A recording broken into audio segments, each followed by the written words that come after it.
As has been already said, I am Emma Wadsworth-Jones. I am the Casework Campaigns Manager at Humanists International, which essentially means that I'm responsible for stewarding all of our work to support individuals at risk, in whatever form that might be. And I've been asked to talk to you today about that work, about what's being done globally to support humanists and non-religious people who face persecution across the globe, and also with an aim to open up the conversation among you all around what you might like to do, what you could be doing to engage in this work in whatever way that might be.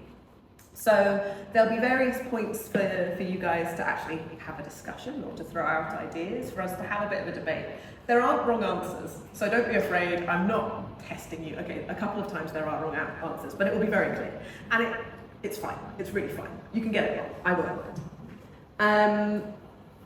So what I'll do first is make sure we're all on the same page about what Humanists International is for a start. We've obviously had a little bit of an introduction, but I'll give you a little bit more.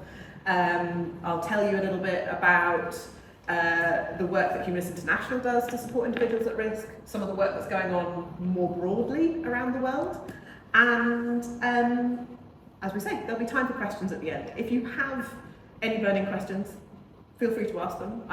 If I can't answer them there and then, I will get back to you via email, always very happy to. There'll be plenty of time and I will share as much info as I can.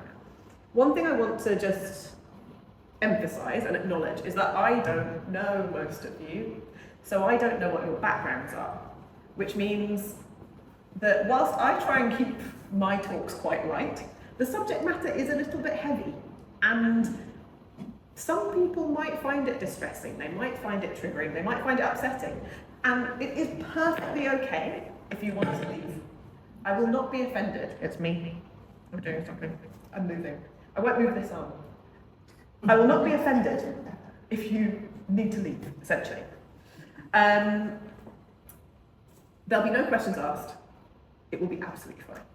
Take yourself out of the room. It's not a problem. When there are opportunities to share, only share as much as you want to. You're in control of the information that you share in this space. You don't have to say anything and talk about things that are upsetting to you. You really don't. So, without further ado, Humanists International.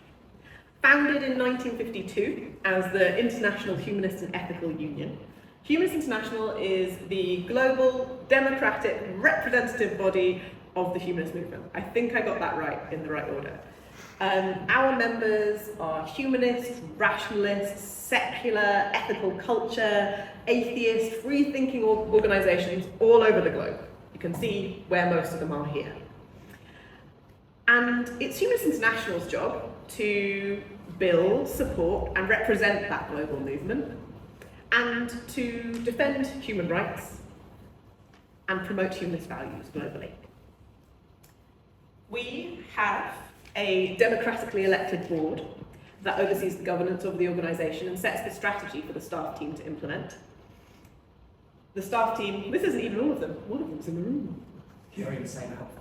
I don't always wear the same outfit. The last time you gave this talk, I was wearing the same outfit. You were, it's true, it's very true, you were wearing that outfit.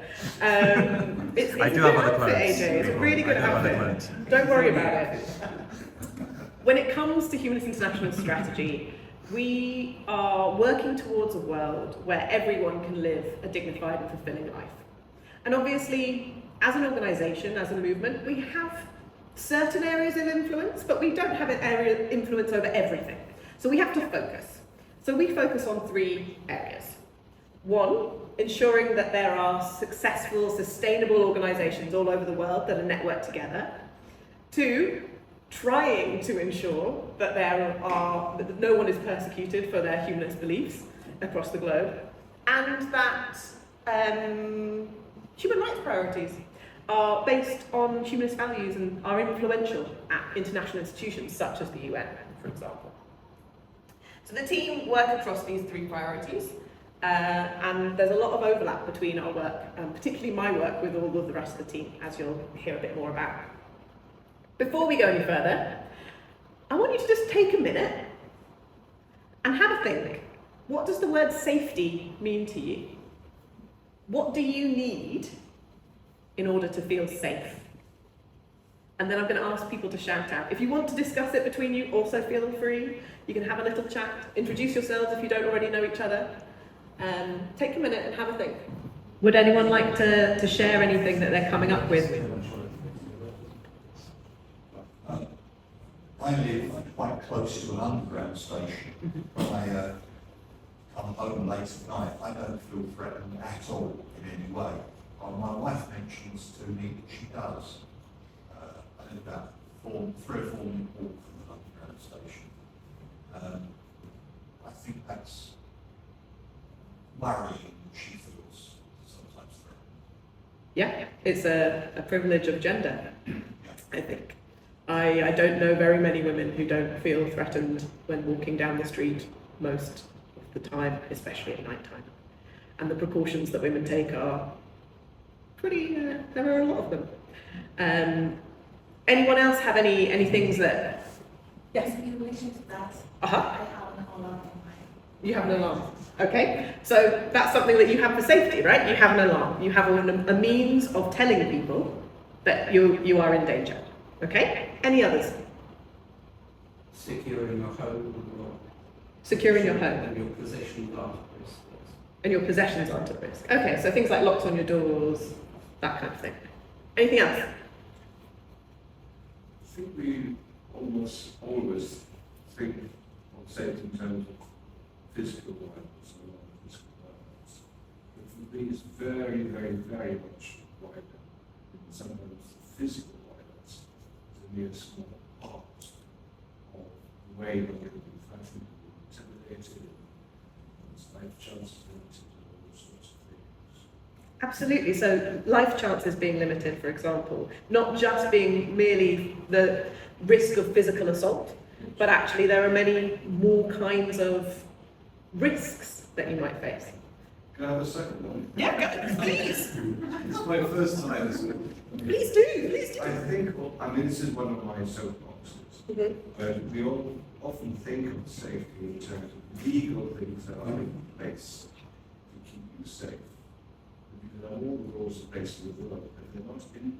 If there's no recourse or nothing, all those kinds of things, you are not safe. And that is very much true in the UK. The number of instances I could go into. Absolutely. Access to justice, rule of law being applied. Absolutely.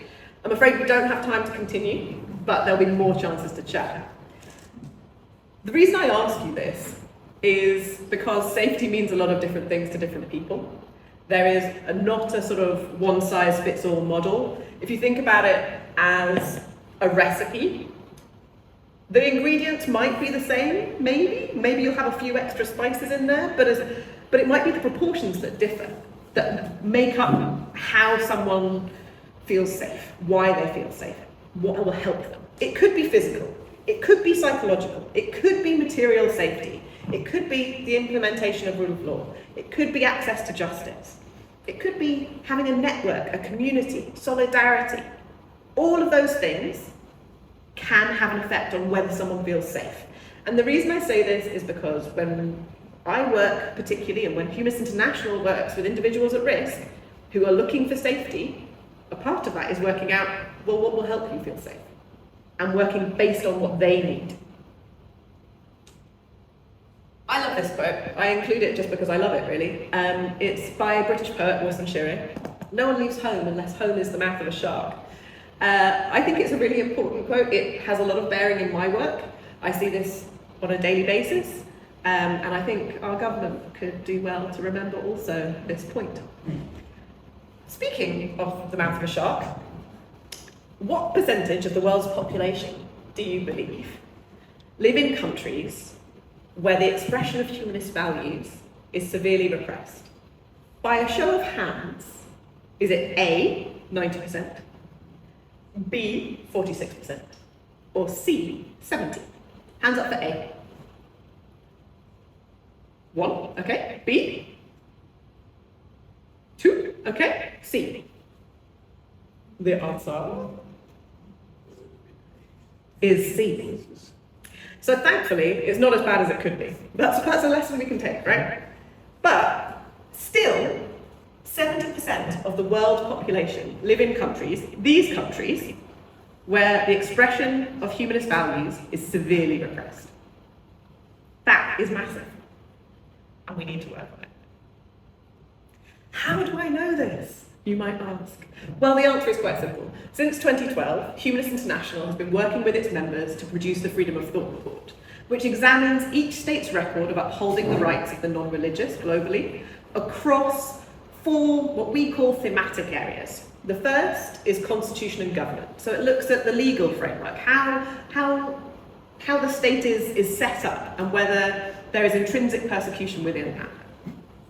Then there's education and children's rights, which is a way for us to examine how the state interacts and how perhaps religious groups interact with children and their rights to freedom of religion or belief. Family, community and society, I think, is relatively self-explanatory. And freedom of expression and advocacy of humanist values. So there we're really looking at things like, is it possible to be critical of religious dogma?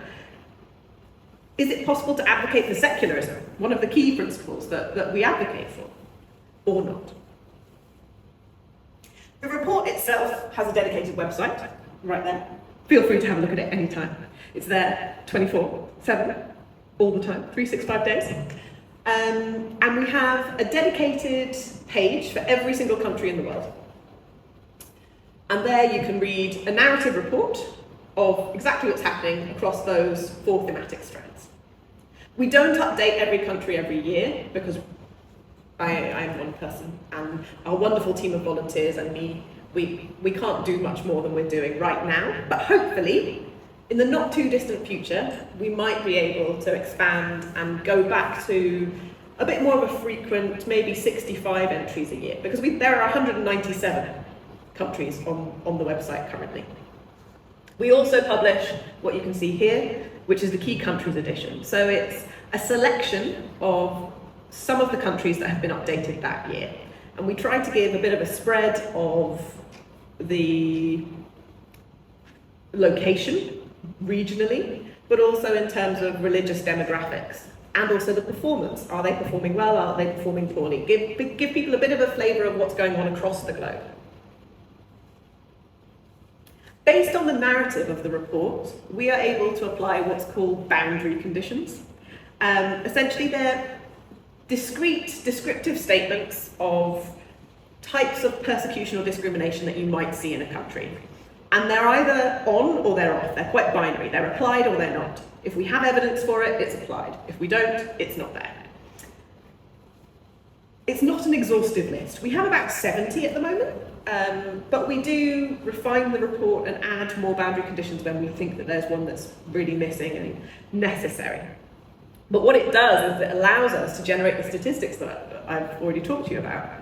When we were calculating the percentage of the population that faces severe repression, we could do that by combining the populations of any country that scored grave violations in family, community, society, or freedom of expression, or both. We could combine those, compare that to the total global population to give you that statistic. It also allows us to reach other statistics, equally sobering, like this one. Only 4% of the global population live in countries that we would deem to be truly secular, i.e. there is clear separation between religious and political authorities, and that no religious or belief group is discriminated against. So I hasten to add, of course, that the UK is not on this list. It's not part of the 4%. And we were able to do this by combining the populations of countries that scored 1, i.e. free and equal in constitution and government. So, now to the in-depth bit. We know from both experience in working with individuals who face persecution, who are at risk, as well as from our research, that humanists who face persecution often feel trapped by the circumstances in which they live, particularly due to the conservative religious values of the country in which they're living in, and that they have rejected. They often report facing abuse, facing threats, harassment, ostracism, difficulty in securing or perhaps even retaining employment. The interesting thing, I think, about the cases that we work on is that a lot of them are reporting persecution and discrimination from within the family and the local community. It's not necessarily all the way up at the top state level, although that's possible. There are lots of countries where it's impossible to be recognised as non-religious. So you are subject to the laws of the religious belief community in which you were brought up, for example. You cannot, there is no secular law that can be applied to you. It's not possible. You might not be able to access particular services. You might not be able to have representation in politics, in government. These are all things that people face. There are also legal barriers that people face. The main one that comes up time and again is blasphemy. The majority of the people who reach out to us fear being accused of blasphemy.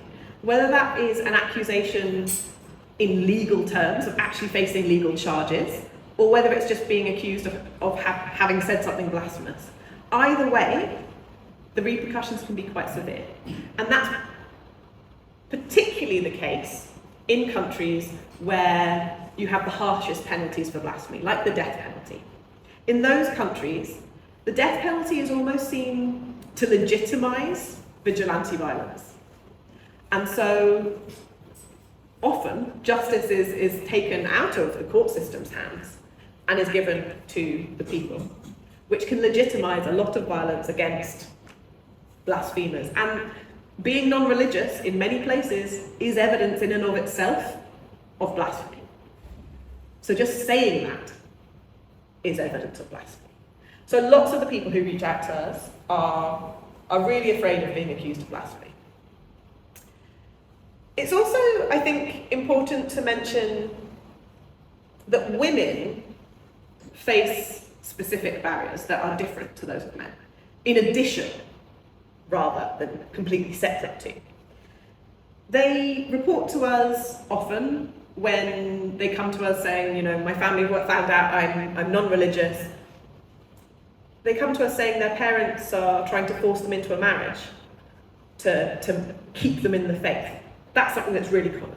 Being forced to wear religious dress, for example. Any means to coerce and force compliance. It's much more insidious, I find, with women than it is with men. I don't normally find that men reach out to me saying, I'm being forced to marry someone so that I stay religious. It's normally I've been kicked out of the house. So it's slightly different.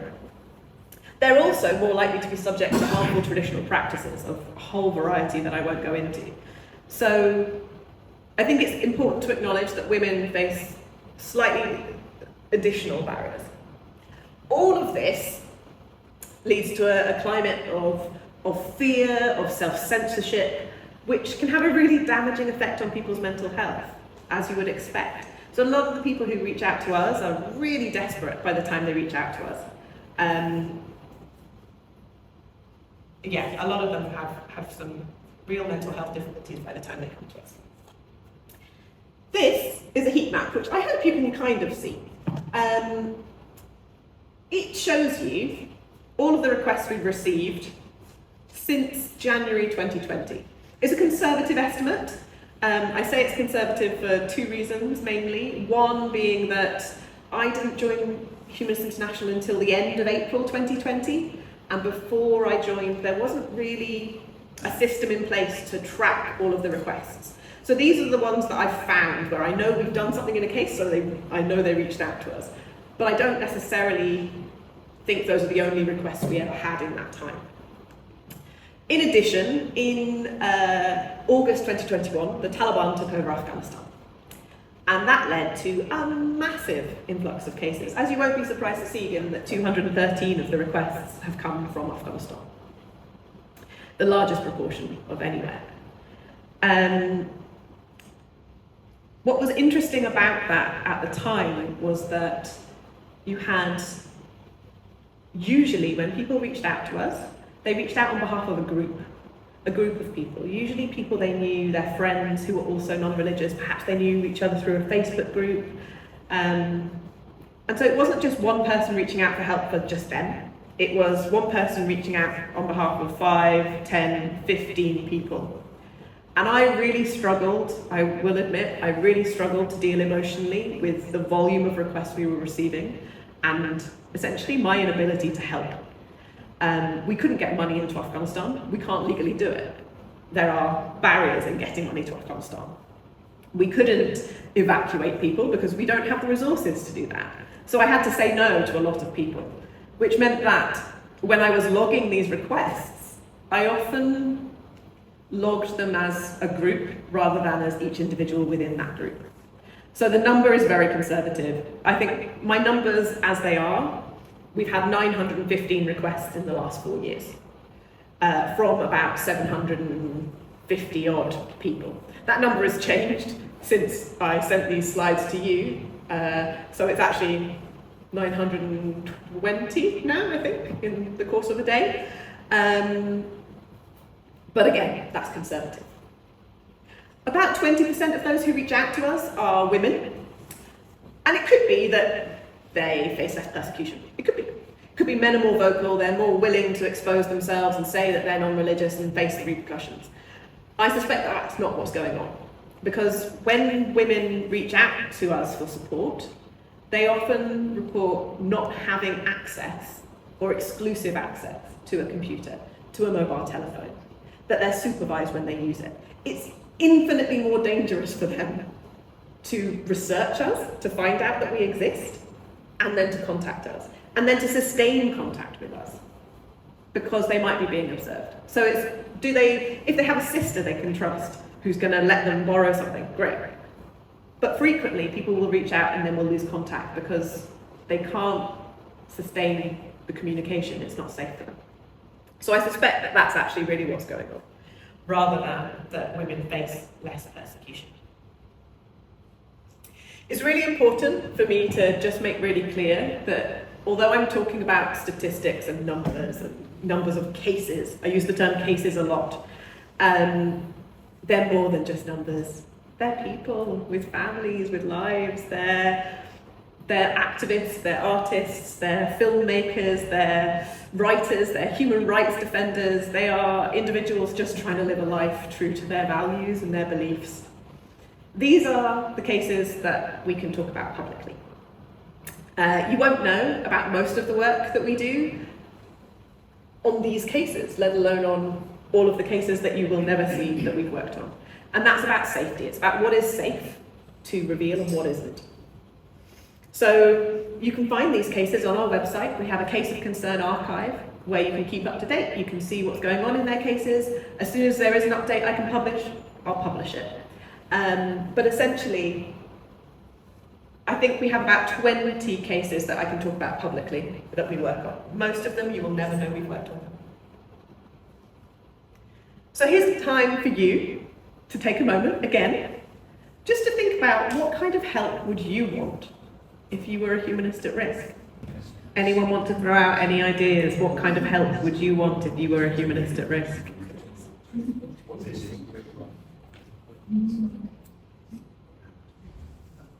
We kind of learned a couple of things really, but initially just someone to talk to who isn't calling you crazy or evil.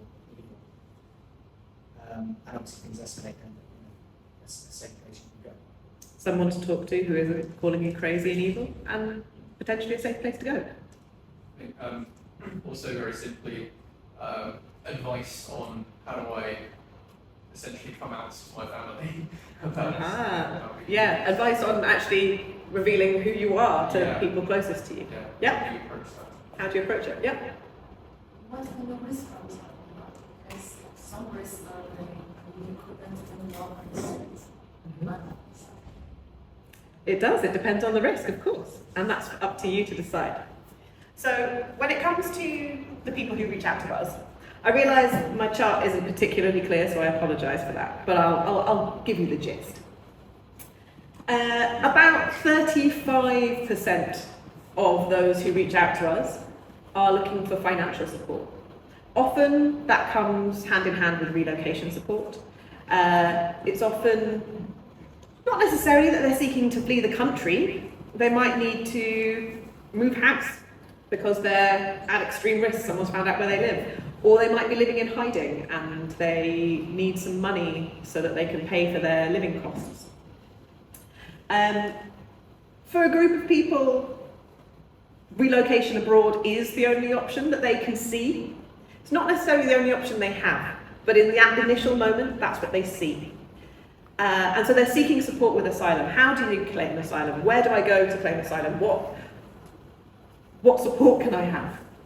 We have those requests. And then we have those who are looking for advice. They're looking for community. They're looking to find the safe pockets that they can find within wherever they live. So it varies, and I would say that this is a caveat. So these are the requests that I get, based on the fact that we're in the UK. Humanists International is all over the world, but I'm in the UK. I'm the one who deals with these requests. And they're all over the world. So they're not necessarily reaching out to me for local information. And I do wonder if there was a humanist who'd faced persecution and was in the UK, whether they faced persecution from always being in the UK and having left a religious community perhaps, as I know happens, or having come from abroad to the UK, I do wonder whether the support that they would want would be different. How do we support them? Well, supporting humanists at risk is a common thread throughout everything that we do, but it's not the exclusive focus of any particular area necessarily. Part of our campaigning. So we campaign for the repeal of blasphemy laws globally because, unsurprisingly, blasphemy is one of the biggest causes of fear of persecution. So if we can see the repeal of blasphemy laws, we might see less pressure on those who are accused, because it's used to legitimise violence.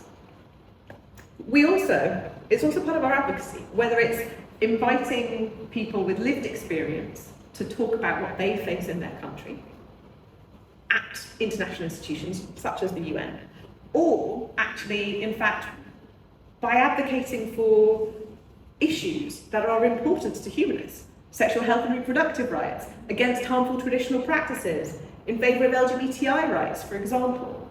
All of those things help to create a safer space for humanists to exist.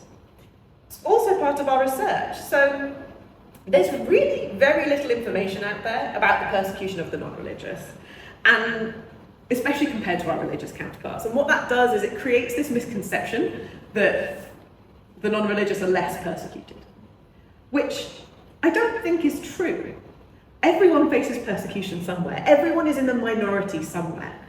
So I'm not saying that we're more persecuted than another religious or belief group, but we are persecuted, and actually that needs to be understood.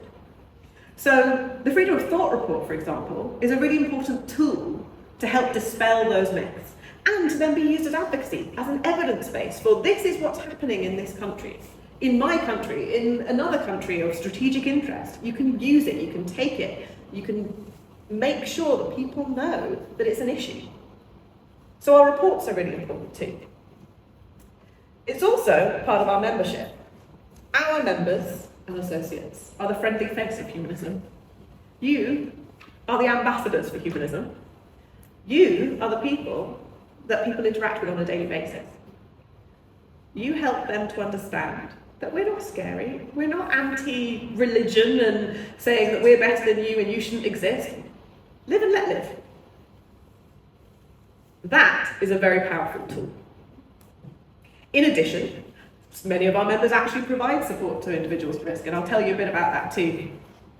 But many of our members exist in contexts which are hostile to their existence.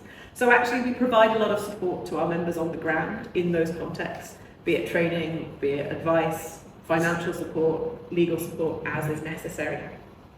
And then there's the direct support, which it varies massively depending on the individual, depending on what their needs are.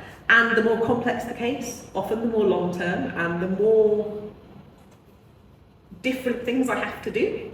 And it will change over time as their needs change. So it might be helping them access emergency grants. It might be writing letters of support for an asylum claim. It might be conducting direct diplomacy, perhaps behind the scenes, negotiating with whichever state who might be supportive of a case. It might be engagement with UN special rapporteurs on a case to get them involved. It might be something much more public, awareness raising. It might be statements. It might be calls to action which we send out to our members. And when we do, take action. That is the dream. Often when I send out these emails, they go to one person in an organisation or sort of the leadership of that organisation. What's really important, my message for the leaders, is please disseminate them. Disseminate those calls to your members, because otherwise no one hears about them. It's a flaw in our system that I'm working on, thinking about. And time, hopefully, will get a real network together of people who will spring to action when there is something that a global response is really useful for.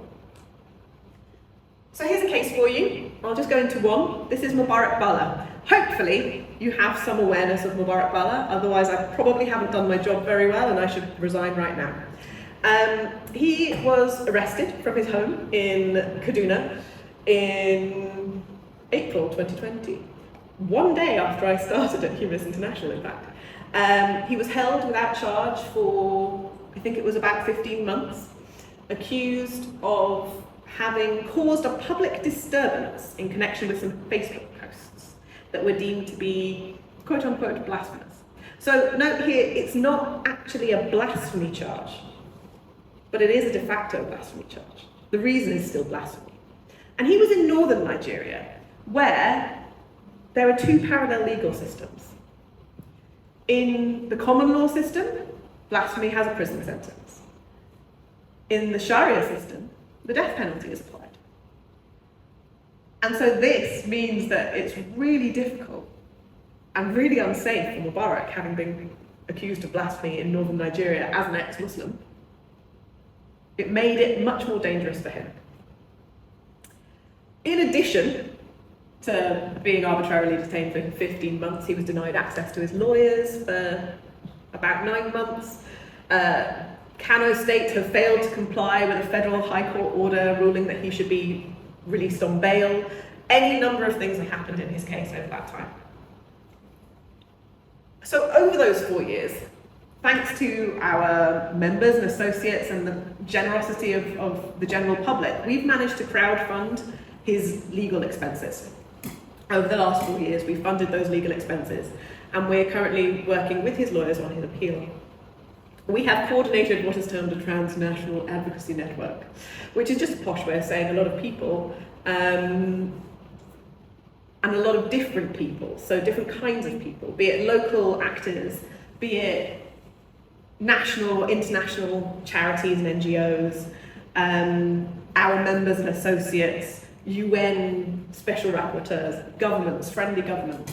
All of those people we work with to make sure that we're working towards his release at the end of the day.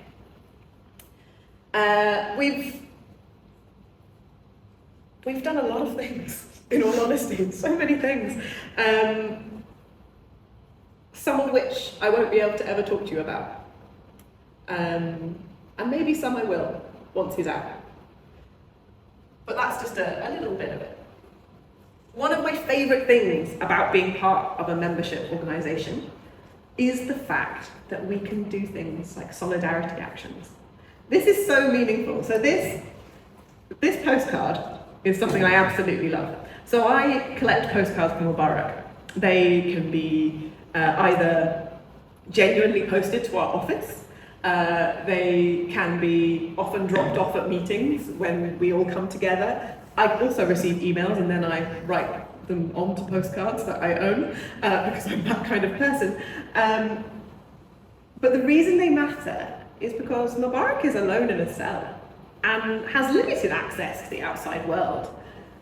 And he receives these. I make sure he gets these. These are all in his cell. He knows that people out there care and continue to care. So it's not that there's one guy, I love him. He writes a postcard once a month. without fail, once a month. And it's always from a different place. It's like he's gone around everywhere he possibly can to find postcards from different countries, and then he just writes on them. He pretty much is always in Germany when he's writing them, but he tells them about the place. It's great, love it. This postcard I love, because this lovely human being didn't really have any words, didn't know what to say, because why would you necessarily? You don't know Mubarak, and you don't know what he's going through. It's difficult. So what did they do? They drew a picture. They drew a beautiful picture for Mubarak to look at of happy, hopeful things. And I think it's just one of the most beautiful things I've ever seen. It makes me really happy, and I wanted to keep that postcard, but obviously didn't. Now, we've collected more than 140 postcards in total over time, but that was in one event. I managed to get 140, and I was very proud of myself. So, how can we help? Let me tell you a little bit about what is being done. So, we can help by, for example, we have member organisations who provide shelter initiatives, usually short-term, 6-month placements for people to get out of the country, get some respite, get some headspace, and then go back. That works to a limited degree with most of the community that I work with, but it can be really useful. Humanists UK also provide a lot of help to individuals who are claiming asylum already in the UK through their Faith to Faithless programme. They also provide training to the Home Office in how to assess a case. This is really important because there's a lot of misunderstanding about the extent of the right to freedom of religion or belief. So making it clear that the non-religious are part of that right, have the same rights, but that it doesn't have to be manifested in the same way, because it can be very difficult for a non-religious person to provide evidence of not being religious. You don't usually have, not many people are lucky enough to have this kind of a group who can say, yeah, they come to our meetings, we can prove that they're non-religious. You don't go to a church, you don't go and do whatever it is that a religious person might do, so it's much harder to substantiate. So being able to train the Home Office team, this is what to look for, this is how you can assess. It's really important. We have members who also provide counselling and advice. So Free Thought Lebanon, for example, provide a hotline which people can call 24/7. It's manned by trained counsellors who can provide that space to talk about what's going on, and usually often refer them on to other people who are better placed to help. If, for example, they're suicidal, there are medical groups that can help with that. There are suicide prevention groups that can help, that they are connected with, that they know that they will work with. We have Faithless Hijabi as well, who provide 6 blocks of 6 one-on-one counselling sessions with trained trauma-informed counsellors in one of 4 languages, some of the most useful languages for a lot of the ex-Muslim community who reach out to them.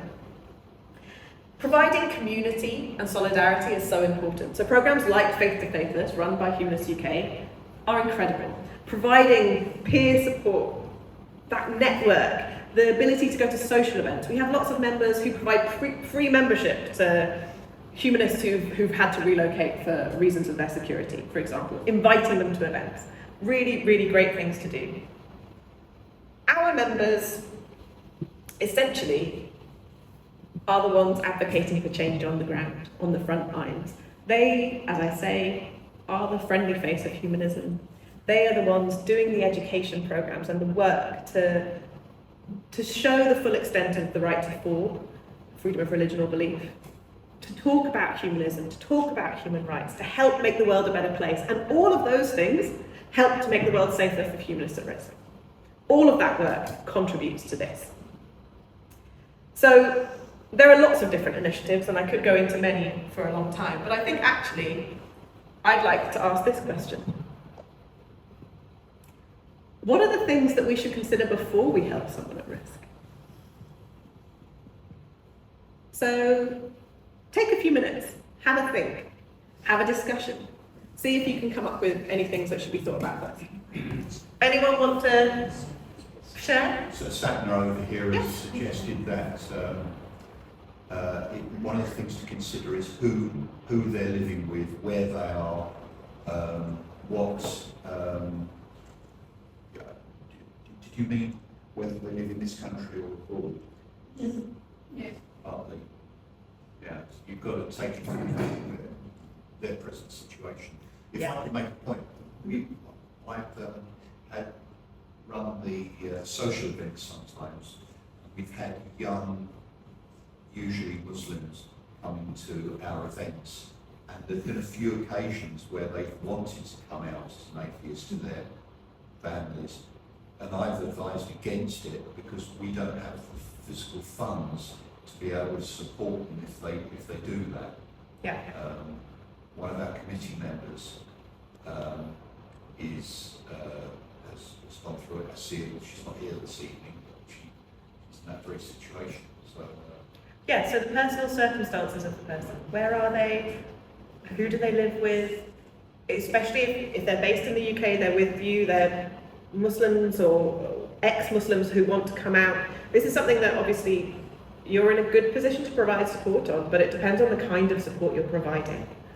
And being very clear about what you can provide and what you can't is so important. This little hand here with a little seed, this for me is one of the most important things. This to me represents a person handing you their hope and saying, can you take care of it now, please? And what's so important is making sure that you're managing someone's expectations. You don't overpromise. If you know really clearly as a group, as an individual, what you can do, what you can't do, what you will do, what you won't do, that's so important. And then being able to communicate that. And it can feel really harsh sometimes to say, no, sorry, we can't do that. But it's really important not to mess people about, especially people who have faced trauma. If you say you're going to do something, you do it. You do it when you say you're going to. If you can't meet that deadline, that's okay, but communicate that. Don't just ignore them and hide. I mean, it's very tempting to do that. I'm tempted to do that sometimes, but don't do it. It's not kind. It's damaging, in fact. Then there's security. So if they're abroad, how are you communicating with them? Are they sending, personal documents over email? Is that safe? Is that a good idea? With a lot of the Afghans who reached out to us, they were sending all kinds of things on insecure email that they absolutely shouldn't do when the surveillance systems are in place to know that they're communicating with us. So directing people to secure services that are free, that they can use, really helpful too. Thinking about how you store someone's information, also really important in the days of GDPR. I think one of the most important things of all is informed consent. We work on a principle of informed consent, and I encourage everyone to do the same. And that is that individuals who have faced some kind of discrimination or persecution have often had their power taken away. Part of it is about power. Part of it is the power being taken away. And so the idea is that you work to support their strategy, not your own. You don't do things without their permission. You don't do things without their understanding of what you're going to do and what the potential implications are for them. It's important to consider, for example, what you can talk about and what you can't in a case. Like I did with Mubarak earlier. There's stuff I can't tell you about because it's not safe for me to do that. If you're publishing a blog, even if they say it's okay, think about, is it a good idea to publish their photograph along with their name? For example. Those things are just things to bear in mind and to think about. It's important also to think about the dangers of association, especially if you're working on an international sort of context. If you're campaigning and advocating on behalf of a case, and you, don't have their consent, they don't know you're doing it. But even if you do, think about for a second, we're an openly non-religious organisation. This person is accused of blasphemy, for example. Is it good for them to be associated with us? Have they formally said that they are non-religious anywhere or not? Because if they haven't, and you speak out on their behalf, with or without their consent, there's the possibility that that will be used as evidence against them of being blasphemous. It's something to really think about. A way to mitigate that, of course, is to wait until Humanists International sends out a call for help. To not just take the initiative on those things, but to actually wait and say, oh, Humanists International has sent out messages saying they need support on this case on Mubarak Bala, they really need help to do X, Y, and Z, let's do it.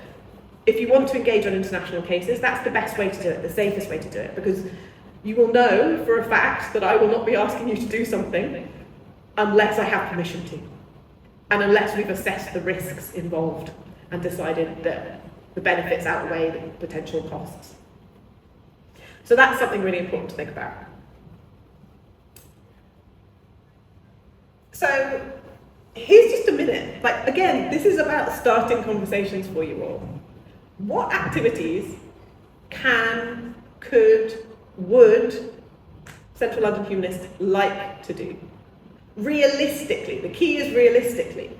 And here I mean, think about how you might engage with supporting humanists at risk. Is it in terms of advocacy on humanist issues? Is it in terms of supporting individuals who have left a community and giving them a new community? There are all different ways to interact, as I hope I've given an explanation of in this talk. So have a think about realistically, what do you think that you could do, would like to do? What resources do you have at your disposal? Because you're all volunteers. This is addition to your time. So what time do you have? What people do you have? What connections do you have? What interests do you have? What contacts do you have? All of those things are really important. Have a think, see if you have any ideas now. Obviously this is a conversation we'll have to take forward later, but it's interesting to just know. Anyone want to share any ideas of things that they think that you could do as a group or you would like to do? Raising funds. Raising funds? Writing to people. Writing to people? Which people? Well, people who are like good practice. So solidarity actions. Yeah, great. Solidarity actions also, I have to say, are really great for involving members. I've done them across my career in various different organisations, and they really engage people in a way that I think it just reminds everyone of how we're all connected as human beings. So it's quite a good thing to do as a membership group, to engage your network and to engage your members. I mean, running is an obvious thing, and when I've got a long-standing relationship with Happy in the Philippines, Oh yeah. which is a very different approach to humanism. It's kind of very evangelical. It's what the church used to do. Do lots of good works, it's better message. So, £50 donation is multiplied in that currency. We can achieve an awful lot. So there is that. I was thinking, I know you have many communities within this community. Was there anything focused specifically on Humanists International support? Focusing on that, keeping the momentum and things going. Letter writing typically is a good thing to coordinate. Speaking for MPs, they're like kind of very low level stuff. Didn't take a lot of research. No, it's about your individual time, isn't it? Letter writing, engaging with your MPs on issues of concern, cases of concern, where they raise them. The UK government, several representatives really like talking about Mubarak Bala at the minute, so feel free to engage them. They bring it up in Parliament all the time. Yeah, get them involved, get them to talk about it, to care, and to put their money where their mouth is, really, in terms of their engagement in the case. And yeah, like you say, supporting the humanist movement elsewhere in the world, where it's maybe a bit more burgeoning. That's a lovely thing to do, and a great thing to do, and will help make it safer for others. Any other thoughts, ideas? Well, my thought was, before engaging in any activity, speak to expats from that country to get advice. Okay, so speak to expats from the country to get advice on what to do. But then the next problem is, well, who is this expat? Why are they an expat? Is their advice reliable? Are they on the same page as... How long have they been away? Right. Also, bearing in mind that diaspora communities tend not to always agree with each other. Even within one community, there can be quite a lot of divisions, and it's really worth acknowledging that.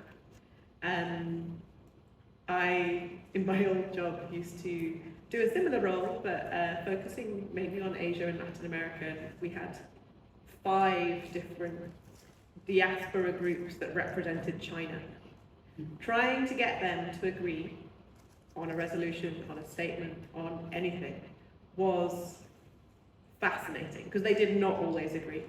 They did not always agree that we should take up a particular case. They all had their own opinion. Some of them knew them and therefore just didn't like them. You know, it was very complicated, and it can be really complicated, but it can be also really important to inform yourself, like you say, about what the context is, what the background is. You can read the Freedom of Thought report if you want to know the background of a country, for example, what help is available to those communities. That's intended just to prompt your thinking, rather than as a, like, this is you deciding exactly what you're going to do right now, if anything. The thing is, you can do as much or as little as you want on this stuff, but there are ways to engage in the work. What I would say is, don't duplicate efforts. So especially if you're providing support to individuals, I think it's really useful to do a bit of a mapping exercise of what's already available. Who actually provides support? In what ways? Can we connect with them so that if someone comes to us, we can connect them up sort of fast track style to Faith the Faithless, for example, for peer-to-peer support? Or, you know, can we make sure that we're in touch with Faithless Hijabi so that if we meet an ex-Muslim who wants some counselling, we can, you know, refer them on and say, this is the people to speak to. Those things are really important because you have limited time, you have limited resources, and there are things out there. And sometimes we aren't the best place to help. There are any number of cases where we as Humanists International will refer a case on because whilst they face persecution because they're non-religious, they probably also face persecution in connection with a different part of their identity. It might be their job, it might be their sexual orientation, and there are other groups with more resources that can help. So where I can, I refer them on to those organisations so that I can focus on the people that are less likely to get support from another organisation. And that way we're being more efficient, I suppose. So I think, don't duplicate your efforts. Develop your networks, coordinate what you're doing, and think about the fact that there are lots of different ways in which to engage, and they don't all have to be supporting individuals. I know that it often is quite a virtuous, good thing that we want to help, but it's also important to recognise our limitations and that it can become a burden, you know? It can be a lot for you mentally, emotionally, and it's really important if you do support individuals at risk, particularly, that you take care of yourselves and each other. You need to have policies in place about how you take care of each other. You probably should do some training in vicarious trauma and how you take care of yourself and others. What policies do you need to have in place? Those kinds of things you need to think about. And again, I said it before, I'll say it again, manage expectations. Be really clear about what you can do and what you can't do, what you will do, what you won't do. And if you are going to work on an individual's case and you want to verify their case, it's a good thing to do. If it's a case that I haven't taken on, we haven't taken on for whatever reason, probably because they're in the UK, then yes, it's important to make sure that they're a legitimate case, but make sure that you don't re-traumatise them in the way that you approach doing that. Maybe take some training in how to deal with that, how to work with people who face trauma. And also consider what evidence is going to be available. Often when people flee a country, they don't take all the evidence of their persecution with them when they go because they're just trying to get out.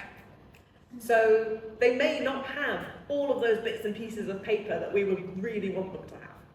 So there is an element of gut that needs to be followed too.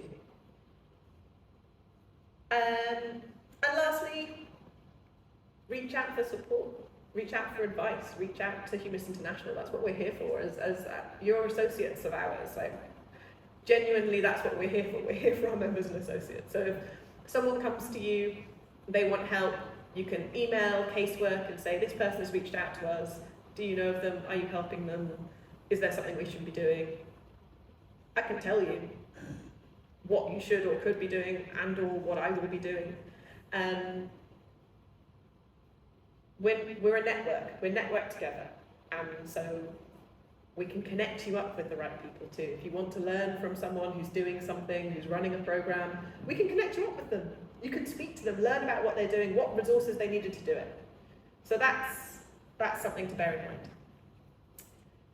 And if you just want to help us, feel free. You can lend your linguistic expertise. I need a lot of help with verification, so if you speak any interesting languages, feel free to come contact me. But bear in mind that you might come across some quite upsetting material, so think about it first. Whether you're really willing to expose yourself to that, whether you have the resilience, whether you have the support networks in place to do it. It's really important, because I can only provide so much support from Glasgow, which is where I am. So, you know, think before acting, I would say. Raise awareness about the fact that humanists face persecution, non-religious people face persecution. Fundamentally, it's one of the best things that you could do. Sign up to our newsletter, get our updates. On the newsletter, you'll see when there's a call to action. You'll know that we're asking you to take action on a case, and that will be really helpful. And if you want to, buy a drink at the bar. Or you can make a donation.